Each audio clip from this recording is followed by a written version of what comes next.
Hi everybody. Today is September 3rd, 2019, and it is day 3 of Chiari Malformation Awareness Month. Now, today I will be talking about the symptoms faced by people with type 1 Chiari Malformation. Now, I have two different things that I'll be pulling off of, one of which is from the mayoclinic.org and the symptoms they say, and then there's also this photo right here.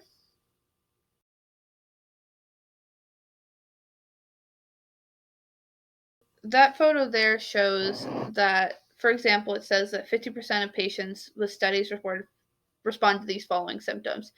98% have headaches, 84 dizziness, 72 difficulty sleeping, 69 weakness in arms and legs, and it'll go on giving the percentage, and that's why I kind of like that one.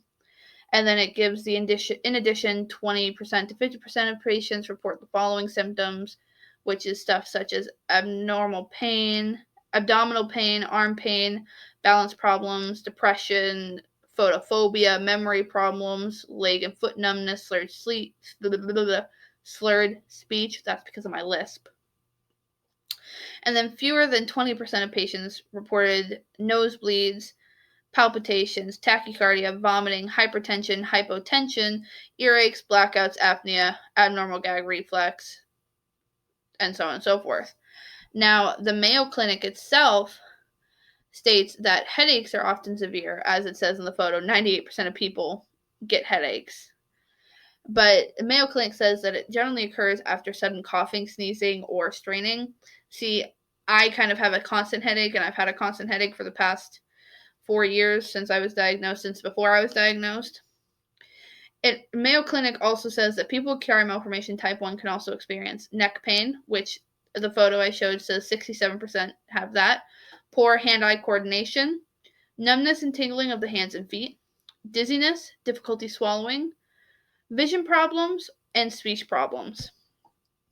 Now, the Mayo Clinic says that less often people have ringing or buzzing in the ears, which is tinnitus, weakness, slow heart rhythm, curvature of the spine related to spinal cord impairment, abnormal breathing, such as central sleep apnea, and, breathing sensation during sleep. So, symptoms are a juggle, really, when it comes to what you're going to have. Now, like I said in my last video, some people with Chiari malformation can end up having no symptoms at all. And then some people can end up having every single symptom on the list. Now, myself, I suffer from headaches. I do get the occasional dizziness and difficulty sleeping, but that generally the difficulty sleeping can be contributed to other things as well. I do get severe weakness and pain in my arms and legs, as well as numbness in my hands and feet very quickly. I do get fatigued very quickly. Unfortunately, that's just the fact of living with a chronic pain like this. You get tired very quickly. I don't get nauseous, luckily enough, or I occasionally get shortness of breath, but I can talk for long periods without it, so I don't think that has anything to do with it.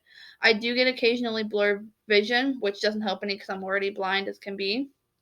But the blurred vision is definitely obnoxious because I feel like I have to clean my glasses and then I put them back on and it's still blurry.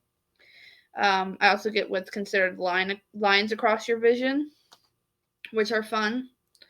I do get tinnitus on occasion, which is the ringing in your ears, and that one's fun because the ringing kind of makes you feel like your brain's being ripped apart. And I do get the leg weakness, which is kind of weakness in arms and legs. As for the 20% to 50% of patients who have them, I get arm pain and leg pain. I don't get chest pain. I do have depression and anxiety, which are connect from sort of that being diagnosed at such a young age, and kind of having my whole world ripped around for that. I do have memory problems. And on occasion I have slurred speech, but that really has more to do with my lisp than with Chiari. And then the fewer than 20%, I do have occasional sleep apnea, but that really is the only symptom in that area that I have.